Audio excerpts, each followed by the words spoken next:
This is Al Jazeera.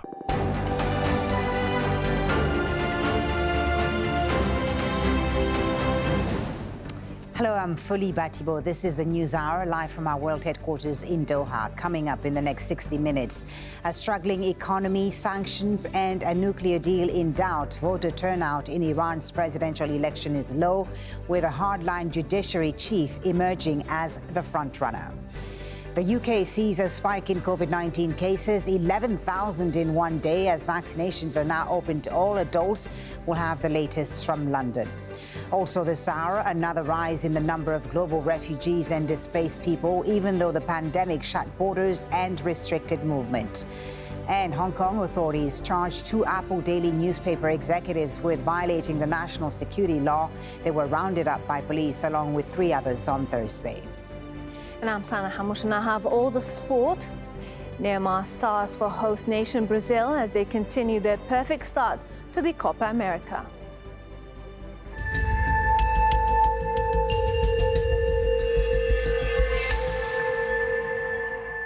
Thank you for joining us. We begin in Iran, where voter turnout in this year's presidential election has been relatively low so far. 3 candidates dropped out of the race before Friday. 4 remain in the fray.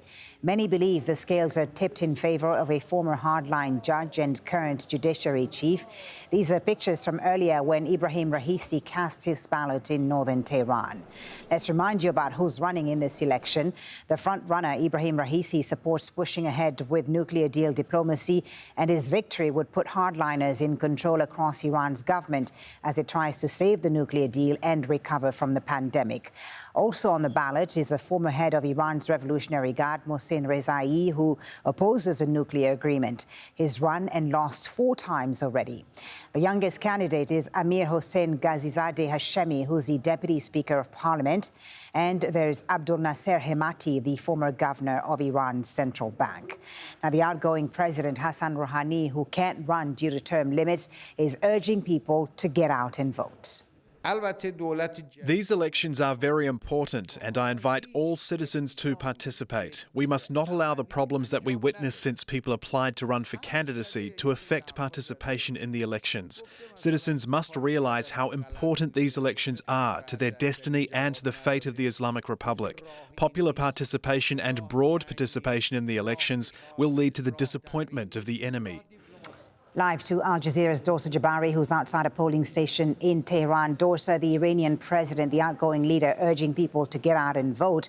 But observers are predicting the 8th president of Iran will be elected with a low turnout. Tell us how it's looking at this polling station where you are.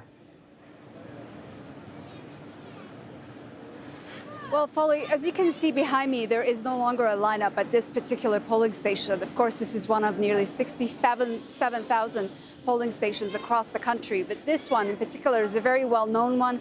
It's where all the major players come out to vote, to show, to be seen by all the foreign media who are camped out here. But today we've seen very little lineups. Usually before, in the past, we've seen lineups around the corner of these streets, but now this time around, we haven't even seen a lineup outside the door most of the day. Now, many of the people I spoke to in the line who were voting, they had one name to tell me that they were voting for, and that was Ibrahim Raisi, which is somewhat of a surprise, I have to say, because this particular polling station is known to be very popular with the reformist voters, and we haven't seen many of those today at all.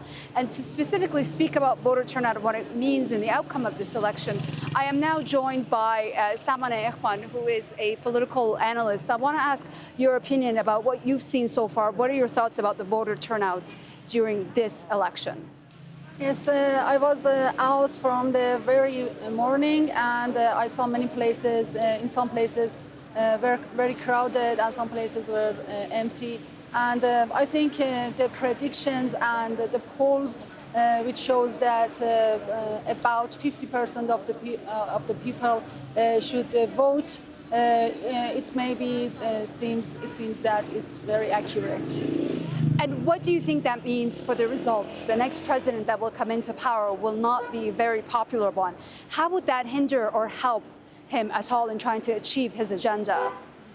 As far as I can see in the polls, we can see that Mr. Raisi is in front of the other candidates.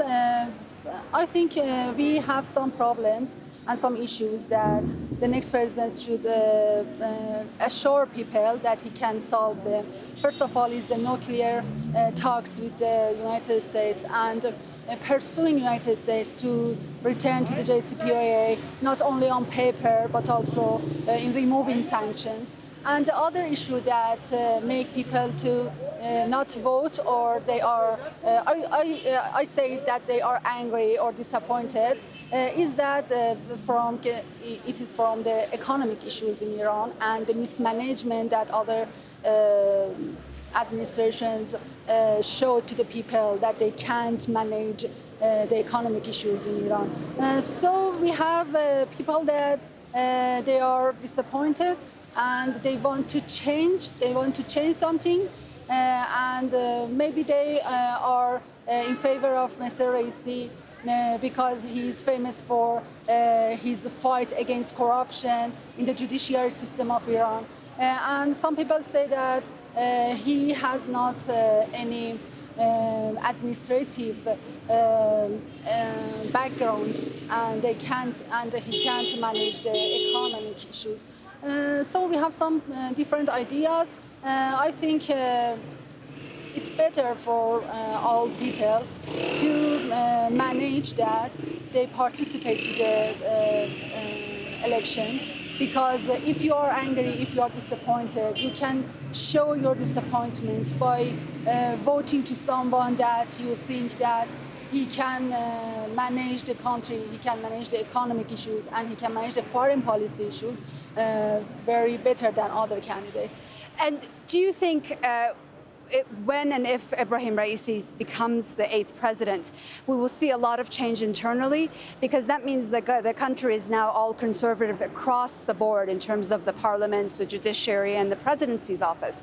What would that mean in terms of day-to-day life for ordinary Iranians, do you think? Well, some analysts say that if the parliament or the administration were very strong together and have very strong relationship with each other, when they are from the one party, they can manage the country better than the time when they quarrel all the time with each other. But on the other hand, we see that if they are very strong in defending themselves against the needs and the asks of the people, they can't be responsible to the people in Iran. And it's the role of media in Iran that manage this environment and get administration and parliament responsible to the people. Thank you very much, Salman Ektiv, our political analyst. So those are the views here from the capital on Election Day. Of course, the polls remain open for another few hours, and they can be extended until 2 a.m. local if need be. We'll have to see how that shapes up in the coming hours. We'll have all the latest updates as the day unfolds here. Dorsa Jabari live in Tehran. Thank you very much, Dorsa. In other world news, coronavirus infections are on the rise again in the UK, blamed on the Delta variant, which first was identified in India. The number of hospital admissions has also been rising. As of Friday, anyone aged 18 and above can get their COVID-19 vaccine.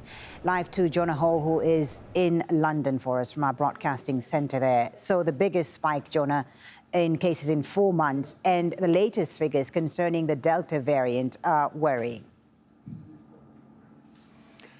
I think there's no doubt now that the UK is in the grip of a third wave of infections. They've been building since May. It is all caused by this so-called Delta variant, first identified in India. It is now the dominant strain here. It is far more transmissible, and it is accounting for a rise in infections that is, we are told, doubling every 11 days, so exponentially rising. The big question, of course, is what happens going forward with hospitalizations and deaths. They're also going up, but not by anything like the same amount as infections. Hospitalizations up 15% week on week, deaths up 10% week on week, albeit still in the sort of single digits or just over. So historically, still very low. What seems to be happening here is that the vaccine program has largely protected the elderly and the otherwise vulnerable who in the past would have been succumbing and in large numbers dying from the disease. It is now the unvaccinated population, largely young adults, who are getting infected, some of whom are getting sick enough to be hospitalized. Most of those are recovering and being released. But it's still a worry for the National Health Service, which is trying, of course, to deal with an enormous backlog of non-COVID cases. There could be pressure there. Scientists warn they still don't know very much about the Delta variant, how it operates, what its characteristics are. So this is a trend that is likely to continue and get worse before it gets better. And for that reason, the government took the decision to delay the final easing of restrictions, so-called Freedom Day that had been planned for Monday. That's now been put off to July the 19th, with other parts of the UK as well as England following suit. And everyone age 18 and above now can get their COVID-19 vaccine in England, Jonah. Is there going to be a high demand? Well, you know, this is off the back of the Delta variant. Of course, there is a lot of interest in younger adults getting vaccinated. The oft-repeated phrase, which is now being very often repeated, that the race is still very much on between the virus and the vaccine, is the case, of course, this more virulent strain of the virus against some 10 million adults who haven't yet been vaccinated. These are largely young adults. It's significant that Friday sees all adults 18 and over able to get a jab. But, you know, this is a sector of the population that doesn't traditionally feel the same sort of urgency towards getting protected. They don't feel as much at risk. So yes, the messaging is on, the messaging is out there to try and encourage younger adults to go and get vaccinated. Jonah, thank you very much for that. Jonah Hall live for us there in London. And there's also been an increase in COVID-19 cases linked to the Delta variant in Germany. The strain now makes up about 6% of cases. About 60% of the population is vaccinated, but health officials are concerned the new variant could fuel more infections. South Africa has recorded its highest number of daily infections since January. More than 13,000 cases were reported in the last 24 hours. The government has deployed the army in Gauteng province to help combat the spread. On Tuesday, South Africa returned to tighter restrictions after a sudden rise in infections. Uganda is in the grip of its worst COVID-19 outbreak since the pandemic began. Hospitals are running out of beds and medical oxygen. Industrial manufacturers have been told to make oxygen cylinders if they can. Israel, meanwhile, says it will give around 1 million coronavirus vaccines to Palestinians. The office of Prime Minister Naftali Bennett says the Pfizer jabs will be given to the Palestinian Authority. In return, the Israelis say the Palestinian Authority will give Israel an equal amount when its own shipments arrive later this year. There's plenty more ahead on this news hour, including why educated young Albanians are leaving their country in droves, even though the government says it has done a lot to make everyday life better. Plus, this is a really, really, really important moment in our history. The U.S. president urges Americans to learn from history as a new holiday is created commemorating the end of slavery. In sport, Belgium remind everyone just why they're the top-ranked team in the world. Euro 2020 action coming up later in the program with Sana.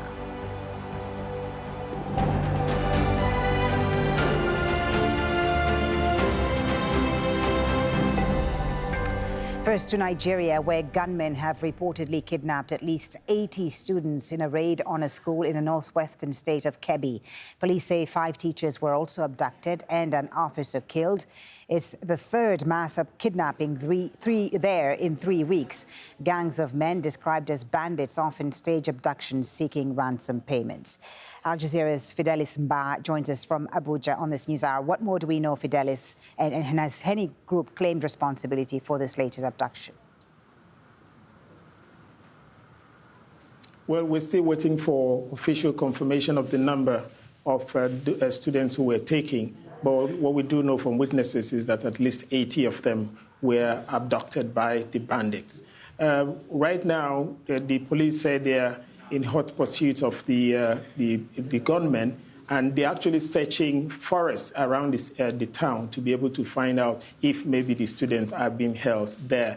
But for now, families and relations of the students have gathered at the school, waiting for further information from the school authorities and also from the Kebbi state government where the incident took place. No group has come out to claim responsibility for this attack. That's actually not uncommon because most times when these groups kidnap students, they don't actually come out to say maybe the name of the group that has kidnapped them. What they do is to reach out to parents or reach out to the government or the school authorities to make demand for ransom. And in the coming hours, we'll be waiting to find out if they're going to reach out demanding for ransom. Fidelis, what are the Nigerian authorities saying as these cases of mass abductions are rising by the day, and what are they doing in response? President Muhammadu Buhari was in Maiduguri, that's in Borno State, the epicenter of the insurgency in the northeast region, and he reiterated his appeal for people to be a bit patient while he tries to tackle rising insecurity across the country. Because at the moment, the country is battling the Boko Haram insurgency in the northeast. Armed gunmen who were referred to as bandits have been carrying out abductions for ransom in the northwest. We have herders clashing with farmers in the northwest, and in the southwest, and also in the southeastern part of the country where the people there are asking to leave the country. So the fight has been between secessionists and the military. So at the moment, the security operatives are overstretched, and even in most times when they come against these armed men, especially those in the north, who are carrying more sophisticated weapons, it's a bit of more like a big problem for them because they most times get overpowered and they've actually lost many men. The security people have lost many men in recent weeks, but the government has all continued to assure that in everything that they will try to make everything possible to ensure that peace returns to the country. Fidelis Ba in Abuja, thank you. War, violence and human rights violations drove another 3 million people from their homes last year, even as the pandemic shut borders and restricted movement. The UN says the cumulative total of displaced people has reached almost 82.5 million, about half of them children. The number has risen for 9 straight years. More than 2/3 of all refugees come from just 5 countries: Syria, Venezuela, Afghanistan, South Sudan and Myanmar, where conflicts continue. Turkey hosts the largest number of refugees, about 3.7 million, most of them from Syria. Colombia is next, taking in more than 1.7 million people from neighboring Venezuela. Mozambique, Tigray in Ethiopia and Africa's broad Sahel region are among the leading sources of new refugee movements due to conflict and the impact of climate change. The UN says governments, particularly wealthy ones, need to do more. Why are these people moving? They're moving because of economic reasons, and this will require massive investments in their countries of origin, but they're also moving because of violence and insecurity perpetrated by gangs in the community, in the homes. And these are reasons to recognize people as refugees, but also these are causes that need to be addressed in coordination, in partnership with countries in the region. Let's speak to Rula Amin about this. She's Senior Communications Advisor and Middle East and North Africa spokeswoman for UNHCR and is joining us via Skype from Amman. Very good to have you with us on Al Jazeera, Ms. Amin. So the headline for this report is that despite COVID, despite a reduction in overall migration, a record number of people were driven from their homes. Tell us more about the reasons and the factors behind this in the region that you cover, the Middle East and North Africa. Yeah, as you mentioned, these figures are very tragic because if you think about it, only in the Middle East and North Africa, there are about 20.4 million refugees. That includes Syrian refugees, Palestinian refugees, Iraqis, Yemeni, Somalis.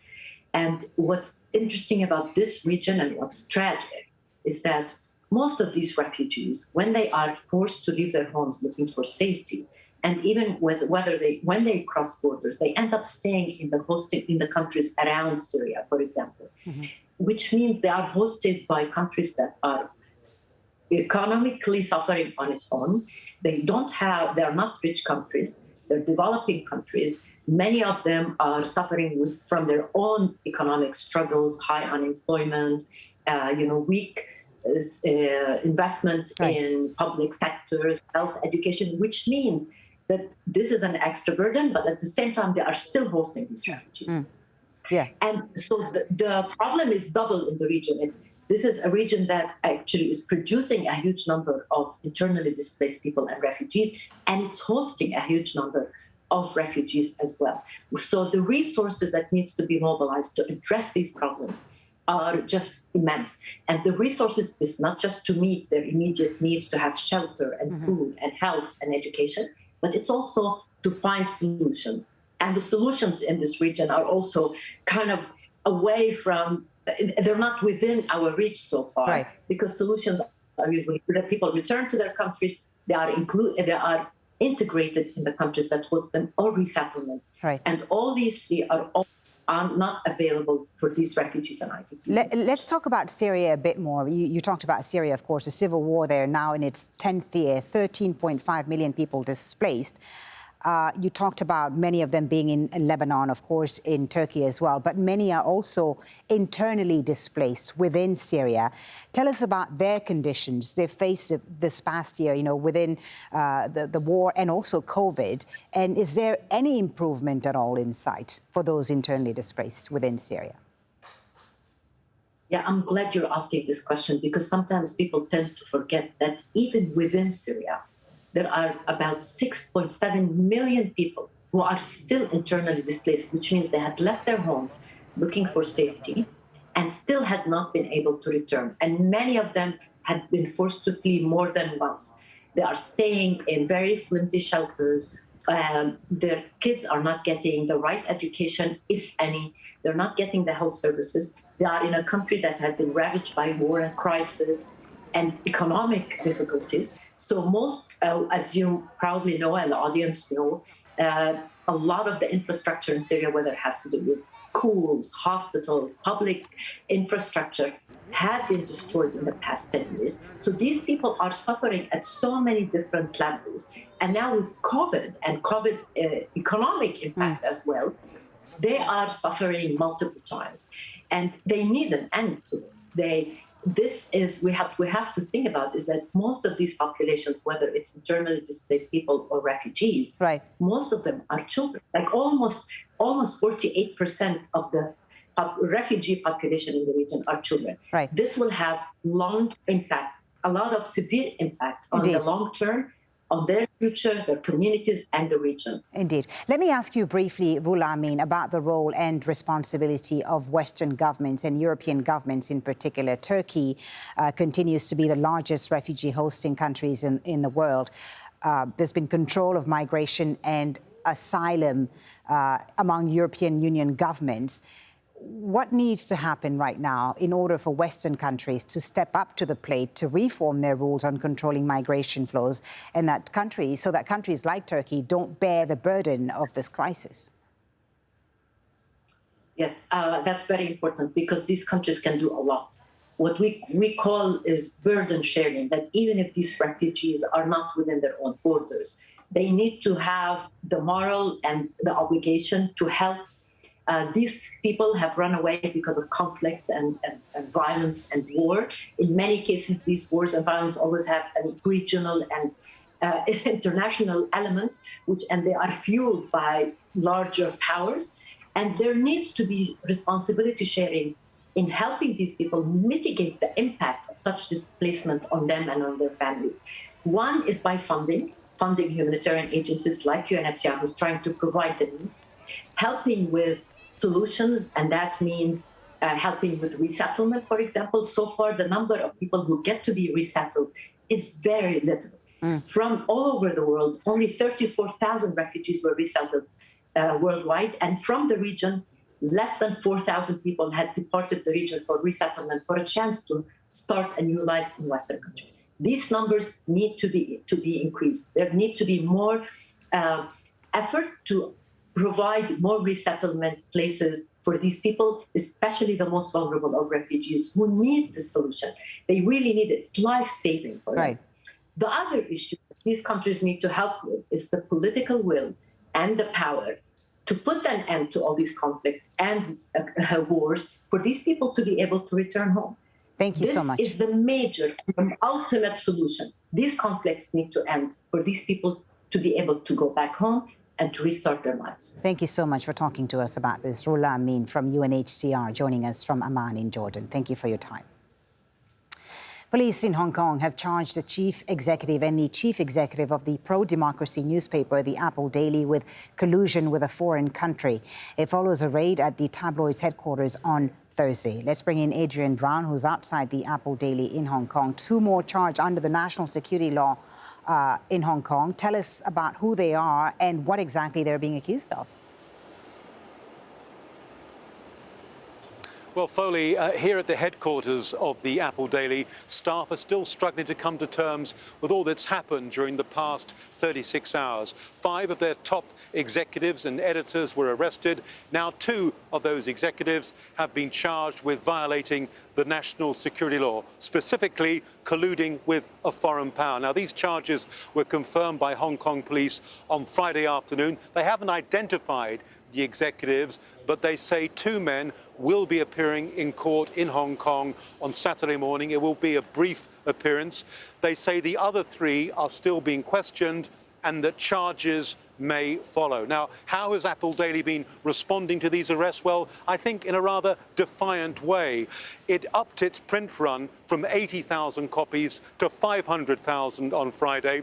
As a result, the Apple Daily basically sold out very quickly here in Hong Kong. But of course, there is a big question mark now, Foley, as to whether the Apple Daily can survive. So many of its assets have been frozen. The top editorial team are now incarcerated. And of course, the owner, Jimmy Lai, is now in prison serving time for a string of convictions. And he's also been charged with violating the national security law. A lot of academics have expressed concerns today, Foley, that perhaps Hong Kong is moving towards a system whereby the media here will be regulated, registered in much the same way that it is on the mainland. You know, I was based in Beijing for 5 years, and when it comes to the media here in Hong Kong, it's beginning to feel as if Beijing rules now apply. Thank you for that, Adrian Brown, live there in Hong Kong. Still ahead on this news hour, Ivory Coast's former president Laurent Gbagbo returns back home after being acquitted of crimes against humanity, but not everyone's happy about it. In sport, the Bucks fight for survival in the NBA playoffs. Basketball action coming up later. Stay with us. We're back after this short break.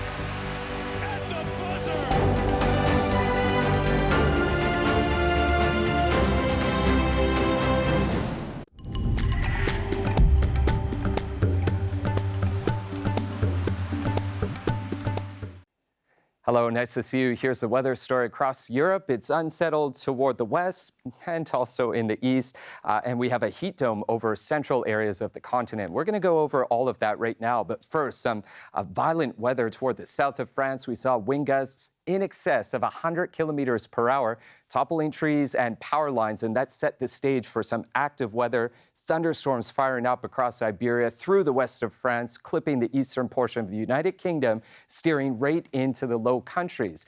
Now, if we look towards Saturday, this same region is in that zone to see the potential for some active weather bubble up here. And look at central areas, Berlin 35 all the way down to Tirana, a high of 30 degrees. And it is unsettled across the Balkans because we've got a disturbance spinning around the Black Sea. That's going to shove some wet weather as we head toward Istanbul on Friday, but also Saturday, too. We've got to keep the risk in there for some showers. Take you to Africa right now. And you know that wet weather that we're talking about through Iberia is starting to slump into the south, impacting Morocco with some rain and wind as well. And then as we look toward Tunis, a high of 41 degrees. Through the Gulf of Guinea, we'll have our usual pulses of wet weather.